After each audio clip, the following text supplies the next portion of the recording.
Welcome inside our New York studios. Notre Dame in South Bend on Saturday night played a whale of a game against USC. It was back and forth for much of it. Fourth quarter, Notre Dame was really able to put their foot on the gas pedal. Let's take a look at the highlights in a rainy South Bend, Indiana. Marcus Freeman looking to lead the Irish to their first ranked win of the year. 7-0 down early. Jeremiyah Love, who had a massive night. 228 rushing yards, 6th most in program history, ties it at 7. 21-16 in the third. Look at this throw. Jaden Mayava in stride for Jacoby Lane. They got the 2-point conversion as well. The Trojans, Kevin, at that point were up 24-21. Yeah, but in the third quarter, the following kickoff, Jadarian Price finds a crease, makes a man miss, and ladies and gentlemen, he's going to take it the distance. Touchdown, putting the Irish up 27-24 at this point. They would miss the extra point onto the fourth. Makai Lemon looking to throw him on a trick play. He fumbles this, recovered by Kingston. Viamalu Asa on Notre Dame, fighting Irish up 27-24.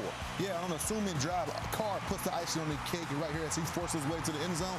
Notre Dame wins this one big, 34-24. What a massive night for Love that I mentioned, those 228 on 24 carries, and obviously the huge kickoff return touchdown, which changed the momentum of the game. C.J. Carr, 136, and had a couple of total touchdowns. Mayava, 328 in the loss, 2 touchdowns and 2 interceptions. Lane, a big day on the outside, 111 through the air. Trojans fall for the second time. And really for the Irish, Cardale, it keeps, you would think, their college football playoff hopes alive.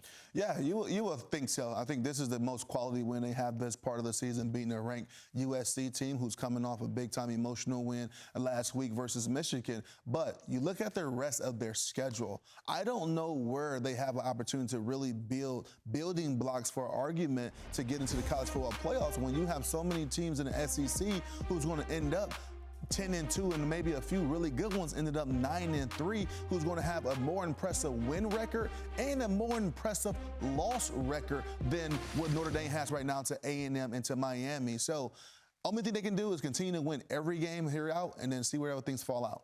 And we can prognosticate all we want to, but I want to take a minute to just commend Marcus Freeman for the job that he's done in Notre Dame. I mean, and you hit the nail on the head. You saying that this is his MO, to lose a game early and then rally the troops and then just go on an absolute tear. If he does this year, they go on a tear and they win. I know they've got 2 of the best quality losses, but it's not about that. They can't control who they play. One thing that they can control is how they play. And ever since those 2 losses, this team has come to fight for Marcus Freeman. He talks about it. He's saying, hey, man, this is going to be bloody. This is going to be physical. And he challenges his team week in and week out. For this moment in time, this snapshot of Notre Dame, I like the way they're playing because they're controlling what they can control, and they're playing quality football. This is a good win, not in conference, rather, but a good win against a quality ranked team. Well, and you talk about Marcus Freeman. I'm glad you brought that up because a few years back, remember, you lose early to Marshall. They ended up having a great season. Last year, you lose early to Northern Illinois. You're like, boy, the sky might be falling. They end up in the college football playoff and play in the national title game as well. It's what he does, and we talk often on this set about teams kind of taking the personality of their head coach, and you're seeing that with the Irish in this program down through the years since he got here, and especially here in 2025. He circles the wagons, and he's one of those guys, I think, you see him on the sideline, he's one of those guys that you would want your son to go play for, Cardale. 100%. And I think they take the personality of Marcus Freeman, going back to his playing days, as being resilient and an overachiever, even at his time at Ohio State, in the short stint and opportunity he got in the National Football League before happening to medically retire and to get into coaching. You look at this Notre Dame team, they are a scrappy team. They fight. They are a group of guys that's put together with 3 4-star guys that have been in that program and been developed versus you look at the build of other programs around the country with a number of 5-star guys at every position. And every year they seem to find themselves in an opportunity in conversations about the college football playoff, and you're going to look up, they're going to get hot at the right time, and no one is going to want to play this team. 136 on the ground.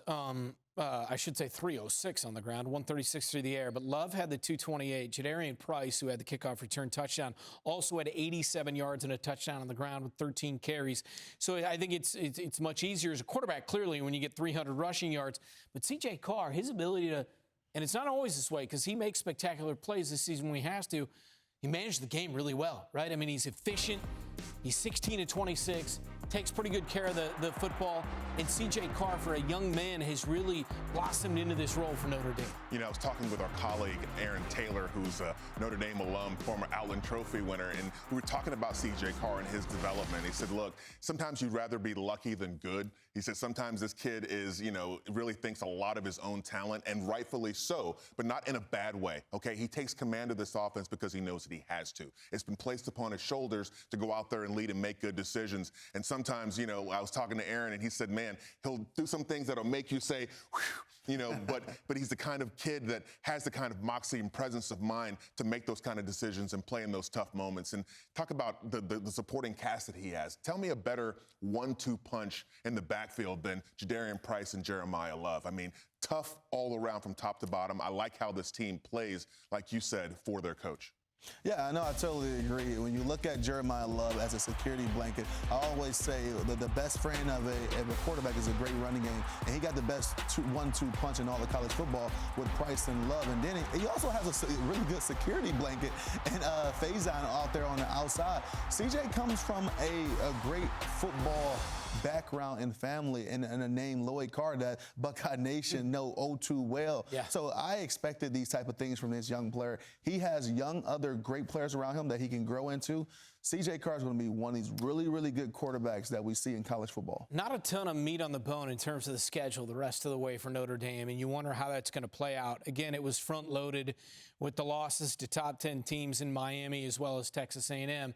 As you look at Notre Dame's schedule, you feel like obviously they have to win out here and probably get some help as well from other conferences, namely the SEC and the Big Ten, and making sure that those conferences don't sneak like 4 teams into the playoff. Yeah, for sure. You got to hope the wheels fall off for a team like Vandy, maybe even Georgia, would already having 1 loss in the SEC, and then Tennessee as well, already having multiple losses in the SEC. To me, they have to pull the Tennessee recipe, basically winning out, even though Tennessee didn't do that last year, but everything that you did not control went in your favor. And that's what had to happen, unfortunately, for this Notre Dame team, because the strength of schedule is not great at this point in the season. Everybody expect them to win out. Now you got to go win convincingly and don't even make it close so you can have these arguments in the season.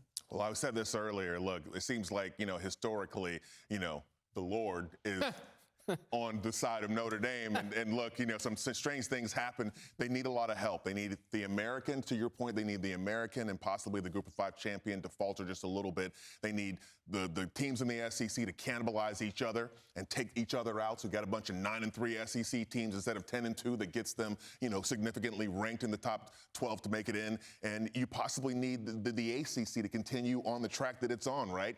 SMU is a disappointment. Clemson's a disappointment. Miami just fell. Georgia Tech is the last torchbearer for the undefeated. So you're hoping these things happen.